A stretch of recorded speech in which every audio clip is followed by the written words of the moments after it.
మన ముకుంద జ్యువెలర్స్ వారి నూతన బ్రాంచ్ ఈ నెల 28న వైజాగ్ లో ఘనంగా ప్రారంభం. ఓపెనింగ్ సందర్భంగా అన్ని జ్యువెలరీల VA పై ఫ్లాట్ 10% తగ్గింపు. No making charges.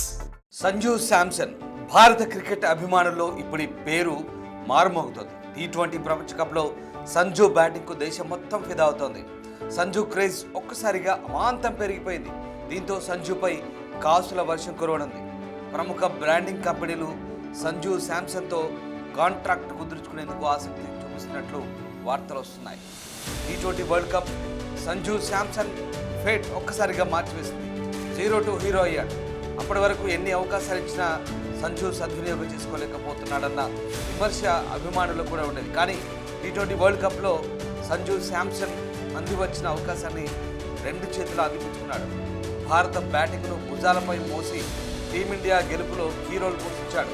తన కెరీర్లోనే గుర్తుండిపోయి ఇన్నింగ్స్లో ఆడి ప్రపంచ కప్ దక్కడంలో కీలక పాత్ర పోషించి అందరి మనసులు గెలుచుకున్నాడు. T20 వరల్డ్ కప్తో సంజు శాంసన్ క్రేజ్ను ప్రముఖ బ్రాండింగ్ కంపెనీలు క్యాష్ చేసుకోవాలని అనుకుంటున్నాయని తెలుస్తోంది. సంజుతో వెంటనే డీల్ కుదుర్చుకోవాలని చూస్తున్నాయట. దీంతో సంజు శాంసన్ పై కనక వర్షం కురవబోతోంది. ఇప్పటికే BCCI ఇచ్చే గ్రేడ్ C సెంట్రల్ కాంట్రాక్ట్లో ఉన్నాడు అతను. ఈ కాంట్రాక్ట్ ద్వారా సంజుకు ప్రతి సంవత్సరం ₹1 కోటి లభిస్తోంది. టీమిండియా తరపున అంతర్జాతీయ మ్యాచ్లు ఆడినప్పుడు అదనంగా మ్యాచ్ ఫీజులు కూడా అందుకుంటారు.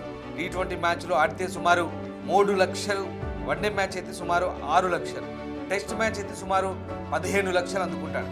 T20 ప్రపంచ కప్లో రాణించినట్లే సంజు ఇదే ఫామ్ కంటిన్యూ చేస్తే అతి తొందరలోనే గ్రేడ్ Bలోకి వచ్చే అవకాశాలు లేకపోలేదు.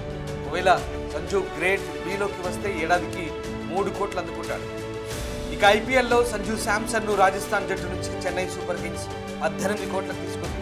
అలాగే బ్రాండ్ ఎండార్స్మెంట్స్, స్పాన్సర్షిప్ డీల్స్ ద్వారా కూడా మంచి ఆదాయం వస్తుంది. మొత్తంగా సంజు శాంసన్ క్రికెట్ అలాగే ప్రకటనల ద్వారా ప్రతి సంవత్సరం ₹1 కోట్ల ఆదాయం పొందుతున్నాడు.